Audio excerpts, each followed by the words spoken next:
ครับสวัสดีเพื่อนๆนักตกปลาทุกท่านนะฮะวันนี้ก็เป็นวันอาทิตย์ที่ 29 นะครับเมษายนนะฮะวันนี้ก็มาที่บ่อใหม่นะครับเป็นครั้งแรกของผมนะฮะที่มาที่บ่อบางเล็กสายหวานนะครับแถวเทียนทะเลนะฮะก็เดี๋ยวมาดูกันนะครับเพราะว่าวันนี้เพิ่งจะมาครั้งแรกนะครับเป็นวันเก็บตกค่าคันสวัสดีครับค่าคัน350 บาทนะฮะก็เขาว่ามีปลาเก๋าด้วยนะครับวันนี้ก็ได้สักตัว2ตัวนี่ก็โอเคแล้วถือว่ามาถึงนะฮะก็เดี๋ยวไปดูกันนะครับที่บอก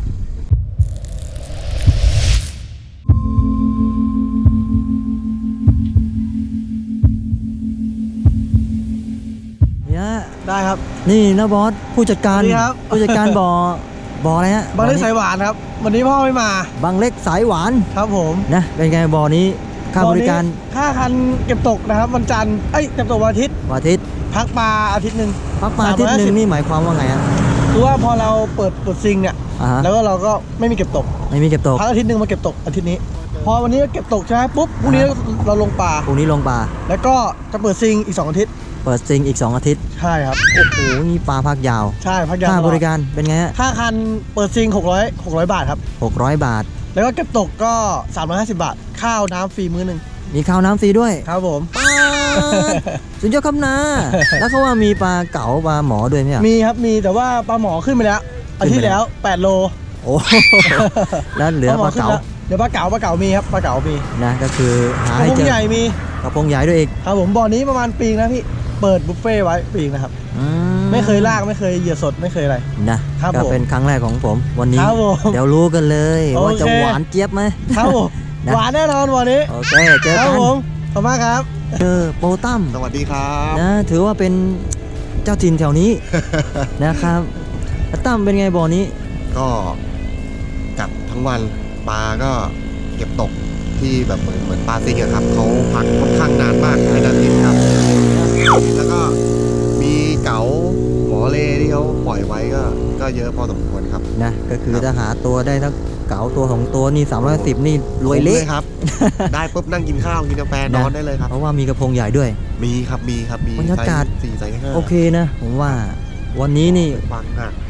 ถ้าฝนไม่ตกนี่โอเคเลย คิดว่าไม่น่าจะตกแล้วครับ ไม่มีแดดแล้วไม่ใช่ไม่มีเมฆแล้ว 2 วันติดๆเลยนะบ้านผมนี่น้ำท่วมเลย โอ้โหผมตกปลากลางฝนครับเมื่อวานสนุกมากเลยครับ แต่รวยนี่ ยืนแบบคอลอกเนี่ยไม่ต้องคอเลยครับมือมันคอเอง อันนั้นเรียกมือสั่น คอมือสั่นครับ โอเคดูกันที่บอก ครับผม อาทิตย์ก่อนไปไหนมา บึงเตย ไปขึ้นเขาที่บึงเตยมาใช่ไหม ใช่ครับไปดูวิว วันต้นด้วยนะ ใช่ วันต้นด้วยแล้วก็สึกแห้วด้วย อะไรนะ ไม่เป็นไรครับผมมี อ่ะ เพื่อน ไปมีอะไร วันต้น วันต้น ไปแห้วมา เรียบร้อย นี่ขึ้นเขามาเป็นหวัดเลยไม่หายดีเลย แล้วบางไปรับโจมานะวันเนี้ย ใช่ รับลงมาชั่วคราวนะ ไม่ผมมาถาวร ไม่ใช่ลงมาชั่วคราว ไม่ผมจะมาเอาลงเขาที่นี่แหละ ถาวรไม่ถาวรเดี๋ยวดูกันตอนเย็น ไม่เป็นไรสลับตัวเดี๋ยวผมไปส่งบัง อ๋อ ถ้าเย็นนี้ไม่มีตัวนี่คือว่าเดี๋ยวไป นอน ส่ง เขาต่อแล้ว เดี๋ยวไป เต้น ส่ง ไป เล ด้วย ย เนี่ย เดี๋ยวเรียกพวกเรามารับ ใช่ยังมีพวกอยู่บนเขาอีก2 คนอยู่ตอนนี้ ใครอยู่มั่งนะ มีนเฮดแล้วก็นฟิก เนฟิกนะ ใช่ เนฟิกไอจิวโบเก่งกันนะ ใช่ครับเทปปักก็ยังไม่ลงมาเหมือนกันเลยก็ โอเค ดูกันเย็นนี้ ครับผม ตาเป็นไงนะ สวัส มี ดี คน ครับ ไปรับลงมาจากเขา ใช่ครับ วันนี้ต้องมาปลดล็อกให้ได้นะ ต้องปลดล็อกครับ วันนี้นี่ค่อนข้างจะเป็นทางของน้าอึ่งเลยนะ น้ำเค็มอ่ะเย็นทะเลเนี่ยถิ่นเลยนะ ได้ วันนี้ถ้าไม่ได้นี่คือ ขึ้นเขา ไป ต่อ เลยนะ บนเขาร้อนในช่วงเนี้ยพายุเข้าด้วย ต้องเกียมไปให้ดี เดี๋ยวรู้กันเลย ใช่ วันนี้ เดี๋ยวรู้ ว่า กัน จะอยู่บนดินหรือจะอยู่บนเขา ใช่แล้ว นะบ่อใหญ่ด้วย นะเอ็ม ครับผม นะเอ็มเป็นไงวันนี้ไม่ต้องหลบหน้าหลบตา อื้อหือ วันนี้ก็ ยังไม่สั่งเลยครับ นะถือว่าน้านำผมมานะวันเนี้ย ครับผม แล้วก็ถ้าว่าน้าไม่รอดนี่กลับไปกันอึ่งเลย ครับผม ผมมีเพื่อน อย่างน้อยผมต้องเอาบังติดตัวไปด้วย เอ้ยไม่แล้วผมไม่ไปหรอกบอกเลย เดี๋ยวดูกันช่วง ดูกันตอนเย็น ครับผม นี่นะฮะถึงแล้วนะครับบรรยากาศบ่อบางเล็กนะฮะบางเล็กสายหวานนะครับแถวเทียนทะเล ขนาดบ่อนี่ก็สักประมาณ8 ไร่นะครับไฟ ฝั่งนี้ถึงฝั่งนู้นนี่ก็ประมาณ50กว่าเมตรนะตีไม่ถึงนะครับ แล้วก็จะเป็นบ้านเขานะฮะก็คือใครพาภรรยาพาแฟนพากิ๊กมาก็มีที่พักสบายนะครับพามาได้นะฮะชิลเลยนะครับ ก็อยู่ริมถนนนะครับ ถ้าฝั่งนี้ก็คืออยู่ริมถนนเลยนะฮะตีได้นะครับ ฝั่งนู้นก็เป็นดินนะครับ ใครจะข้ามไปฝั่งนู้นก็ได้นะครับ ส่วนมากเห็นอยู่ฝั่งนี้นะฮะเพราะว่าพื้นมันเป็นปูนนะครับก็เดี๋ยวดูกันนะฮะวันนี้เป็นวันเก็บตกนะครับเขาบอกช่วงเช้าจะมีน้ำเดือดนะฮะก็เริ่มเตรียมตัวแล้วไปเลยนะครับหมายแรก เดี๋ยวดูกันนะฮะเขาบอกหัวบ่อนี่มันเก็บตกจะกัดนะครับน้องน้าอึ่งไม่ไปงั้นน่ะ ไปขวานเขาเนี่ย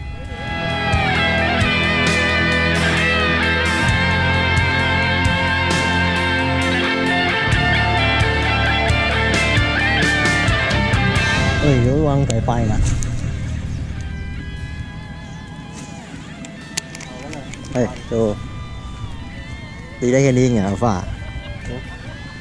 ไม่อยากตีไกลอะปลาอยู่ใกล้ ยังนิ่งอยู่นะฮะ ๆผมบอกขึ้นแล้ว ติดต่อ ก็โอเคนะ ถือว่าวันนี้มาไม่มีน้ำเดือดนะครับ กับวันเก็บตก น่าจะเป็นเพราะว่าพายุเข้า2 วันนะแกเดี๋ยวดูกันนะครับทั้งวันไหนเอ็มปลาล่ะปลา ก็ดี ยังนะ ยัง ไม่รีบนะ ไม่รีบครับ ลงเขาเร็วไม่ดีนะ เรื่อย นะเดี๋ยวดูกัน ได้แล้วโดนละ1 ตัว ปลาใหญ่ใหญ่ด้วย เรียบร้อยโอ้โหมาถึงแล้วปักกลางน้ำนะครับยี่ห้ออะไรรู้ไหมประมาณ9 เซนนะครับก็เคาะไม้แรกนะ โอ้สนุกแล้วทีนี้รอดแอวแล้วโจดูปลาบ้างดิ แบงค์โถผมบอกบางแล้วมันกินใหญ่ๆใหญ่ ดูปลาบ้างดิ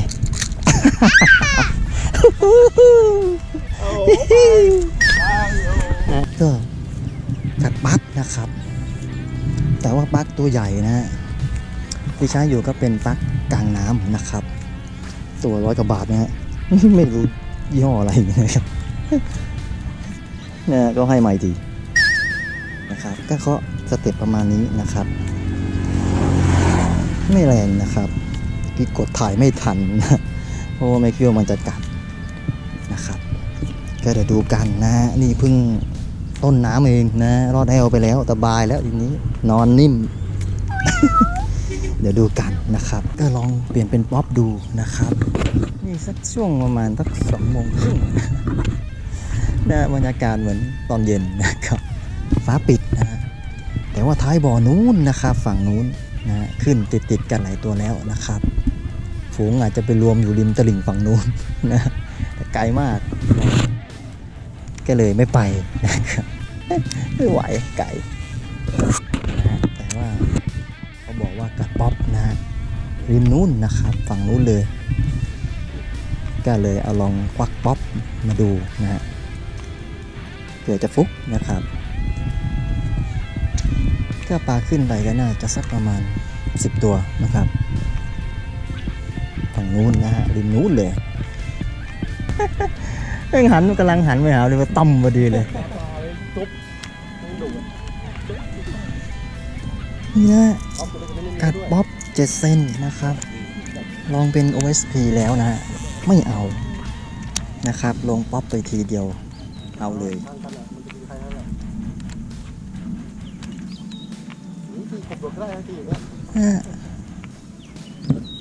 กัดผิวน้ำนะครับวันนี้อากาศมันปิดนะฮะน่าจะเอาผิวน้ำเฉยเลยโดนไปแล้วนะตุ้มเบลอเลยถุยเฉยเลยเอ้ยนี่ไงเนาะเอ้ย วิ่งเลยอ่ะ เฮ้ย อยู่พี่นะ ต้องปล่อยอมเปล่าวะ กัดเต็มปากเลยเนี่ย เนี่ยกัดคาปลาเลยอะ กัดวิ่งไปเลยนะ เออ งดูดเลยดึ๊บเลย ลุกเลยนะเป็นยากค่ะ เพิ่งจะมาเปลี่ยนเป็นผิวน้ำกันนะครับ ถ้ากินอย่างนี้กลุ่มโดนก็กิน กัดกันอยู่ติดๆเลยนะ2 ทีติด 3 ทีเลยนะนั้น ฝั่งนู้นก็เอานะฝั่งนู้นตูมเบลอเลยเนี่ยวัดว่าวเหมือนกันนะฮะมีลุ้นนะครับเหยียบผิวน้ำนี่ก็กี่โมงวะเนี่ย10 โมงเพิ่ง10 โมงนะครับแดดเริ่มมีนิดๆนะฮะ กัดบ๊อบน้ำกระจาย 3-4 ทีนะติดกันเลยสลับกันนะ แต่ยังไม่มีใครได้ตัว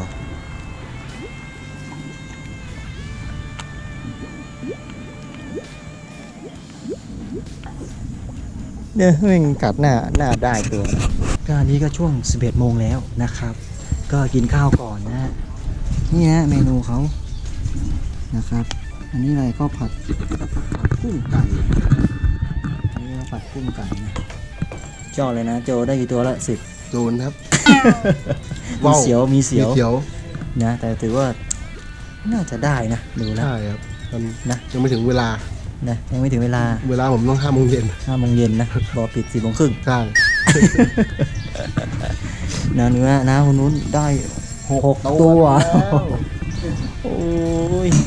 เนี่ยก็นั่งพักกินสบายๆนะครับมีศาลานะครับใครพาฝ่ายปกครองมานะก็มานั่งพักนะครับที่ศาลาใต้ถุนบ้านมีเปลนอนโอ้ยสบายจังนะอากาศดีนะครับผิวน้ำวันนี้อากาศปิดนะก็ป่ายางก็จะไปช่วงท้ายบ่อนู้นนะครับ ผมก็ยังไปไม่ถึงนะฮะก็เดี๋ยวกินข้าวก่อนนะครับ ช่วงบ่ายค่อยว่ากันปลากระบอกเกี่ยวหลังเปล่านี่ฮะ โอ้โห เดินมาก็เอาเลยอ่ะเฮ้ยเรียกปลาอะไรวะเนี่ยปลานินทะเลเหรอ คือปลาอะไร ปลาอะไรวะ ไม่รู้ อันนี้ติดลบนะ ติดลบเลย ไม่นับ 3 ทางก็ไม่ใช่ได้ซิงเกิลฮุกแม่งยังโดนอะ นี่นะโจโดนแล้วรอบบ่าย ปลาอะไรก็ไม่รู้ ปลาอะไรไม่รู้ นี่มันกินเหยื่อวะปากมันไม่น่ากินได้นะ ไม่รู้ ปากนิดเดียวนะไม่นับนะติดลบ ติดลบ ต้องบ่ายนะครับ ก็ไม่รู้จะใช้เหยื่ออะไรนะ ก็เปลี่ยนเป็นท้องป่องหางหนอน หัวจิก2 กรัมนะครับเดี๋ยวลองกระดึบดูนะฮะตรงนู้นได้ปลาเก๋า3 โลโอ้โหพอสักตัวก็จะไม่ลืมบุญคุณ นะฮะก็ลองดูนะครับคุยใครวะ นะเวลาเยอะนะครับ ช่วงบ่ายช่วงเย็นนะอาจจะได้สักปึ๋ง2 ปึ๋ง แต่ก็สบายใจนะรอดแห้วไปแล้ว เดี๋ยวคนบางคนนะ เหลือบางคนนะโอ้ยใส่แห้วกับบ้าแล้ว ใช่ นะก็ลองเป็นกระดีนะครับสบายเดี๋ยวเลาะชายตะข่ายนะครับ นี่มาช่วงท้ายบ่อนะฮะข้ามฝั่งมา นะครับ ฝั่งนู้นเป็นฝั่งถนนนะฮะ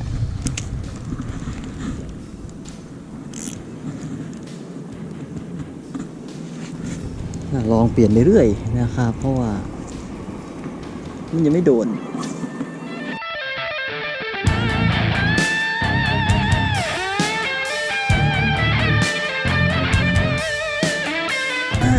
นะ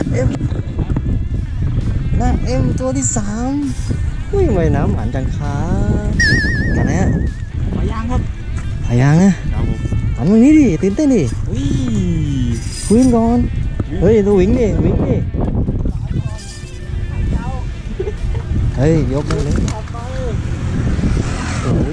โอ้ยพายางที่เด็ดผมเลยดีกว่าเนี่ยสำเร็จรูปเนี่ยเลย3นะ วิสาครับ บ่าย4 โมงตัวที่3นะฮะปลายางวีแบทปลายางสำเร็จรูป ครับผม สุดยอดครับนะครับ ผม โอ้โอ้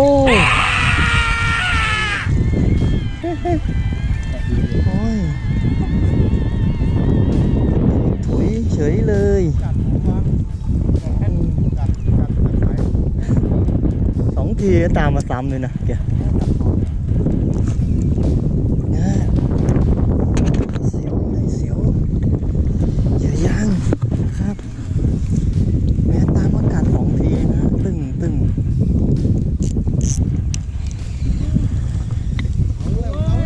เอาละเริ่มขึ้นกันแล้วนู่นนะเริ่มขึ้นแล้วนะครับ ช่วงประมาณ4:30นะฮะตามกัดสองทีตึงสุดท้ายก็โดดเลยอด อดกินมันโดดบึ้งเลยช่วงเย็นสักประมาณ4:30นะก็ทำอะไรไม่ได้นอกจากเกาะปะยาง นะครับเพราะว่าลมคลื่นนี่อยู่กลางอ่าวแน่นอนนะฮะคิดว่าไปจิก หันมาเอาปลายางนะครับน่าจะเริ่มออกล่าอีกครั้งนะครับเริ่มช่วงเย็นๆก็เดี๋ยวดูกันนะครับมีโอกาสตะกี้หลุดไปแล้วเจ็บเบรกอ่อนไปหน่อย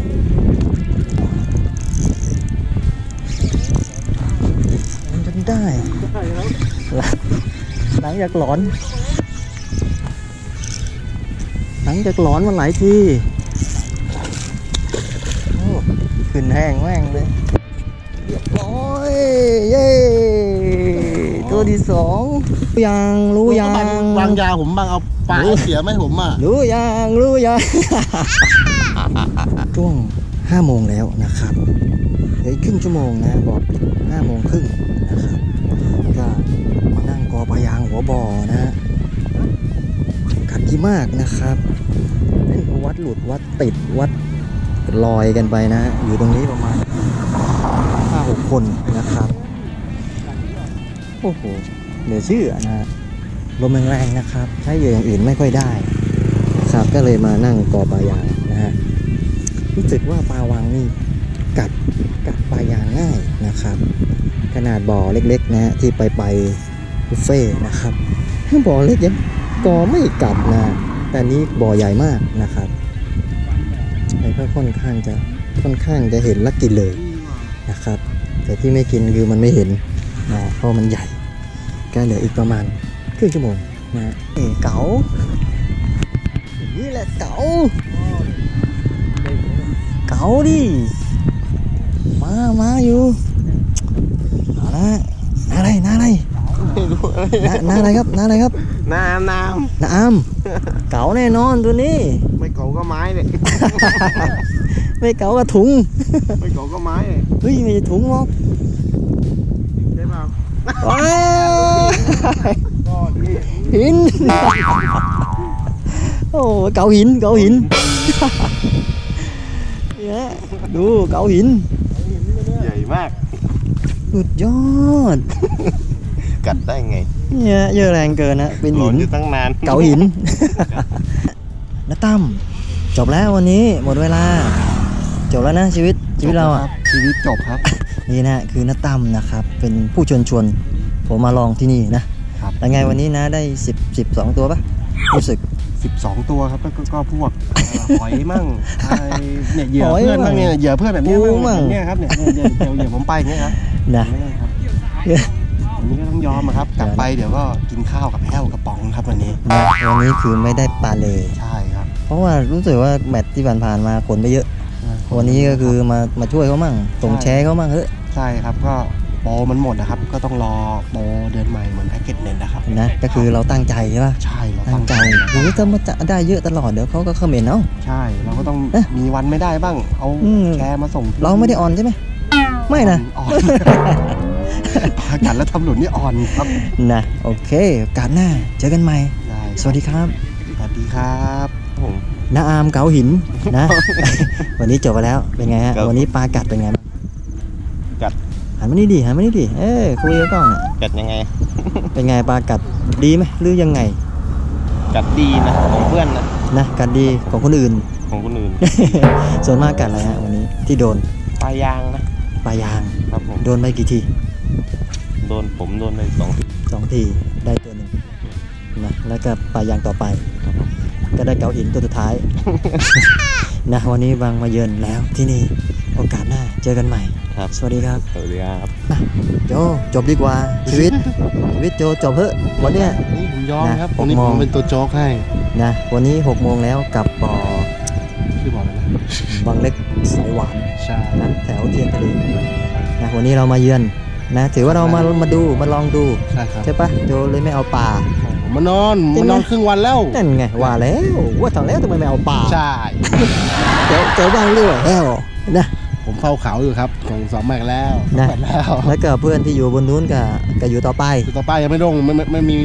ม่หาโอกาสแก้ตัวสักที นะแต่โจมาแก้ตัวแล้วไม่ได้ก็ขึ้นไปสูงไปอีก ใช่สุดยอดนะครับเนี่ย นะไม่เป็นไรโอกาสหน้าแก้ตัวใหม่ ครับผม สวัสดีครับ สวัสดีครับ โอ้นะถือวันเก็บตกถ้ากัดขนาดนี้ก็ นะ โอ้อยู่นะ บรรยากาศแบบนี้นะวันเก็บตกแบบนี้ ครับผม อากาศแบบนี้นี่ถือว่าโอเคนะ ใช่ ถ้าเป็นน้ำจืดนี่ผมว่าแม่งตีน้ำเปล่า ตีน้ำเปล่า แต่เจ๋งว่ะผมเพิ่ง บ่อมัน เพิ่ง บ่อ เคย มัน มา กว้างนะสังเกตดูบ่อกว้างครับ กว้างมากประมาณ10 ไร่ คือหาปลาเนี่ยการหาปลาเนี่ยโอกาสหาปลาได้เนี่ยบางคนคิดว่ามันมีแค่ 5% 10%นะ เออ ที่จะเจอตัว ไม่มัน จริงๆแล้ว เจอ ป ง่า ลาย ล่าเหยื่อครับ นะ มันหาตัว นะ หาตัว ผมก็เพิ่งจะมาตกน้ำเค็มไม่กี่แมตช์เองนะเพิ่งพอจะเข้าใจแล้วว่าปลาแม่งใหญ่จริง แต่ว่ามันล่า ใช่ครับ แต่ถ้าบ่อยเล็กนี่ปลามันเยอะจริง แต่ว่ามันไม่ล่า มันไม่ล่าครับ นะมันเลยต้องใช้การหลอกล่อเยอะกว่า ครับใช่ นะวันนี้เนมเป็นไงได้18 ตัว 3 ตัวนะถือว่า มี เยอะ คนขึ้น สุด เขาครับวันนี้ เฮ้ยอันนี้ปล่อยเขาเพื่อะเพื่อะ กัด จบแล้ว ทุกอย่างกัดทุกเหยื่อครับวันนี้กินดีทุกอย่างครับ แต่ ยกเว้นผม หลายทีแล้วด้วย ใช่ นะโอเคการ โอ ห เค น้า ครับ ไปบอก โอกาสหน้า ใหม่ๆกัน ไปบอกครับเจอกันใหม่ครับผมสวัสดีครับ วันนี้ได้1 แต้ม 1 แต้ม นะก็ถือว่ามาถึง ถือว่ามาถึงบ่อ นะก็เอาแล้ว 1 แต้มเอาเยอะก็กินไม่หมดใช่ไหม เอาไว้งวดหน้า โอเคการหน้าเจอกันใหม่ ได้ สวัสดีครับ ครับผมสวัสดีครับ ครับสำหรับวันนี้นะฮะก็จบไปแล้วนะครับกับบ่อกระพงบางเล็กสายหวานนะครับ แถวเทียนทะเลนะฮะก็แทบจะเป็นครั้งแรกนะครับกับการมาตกกระพงค่อนข้างจะเป็นกระพงวังเลยนะฮะเพราะว่ามันบ่อมีเนื้อที่ประมาณ10 ไร่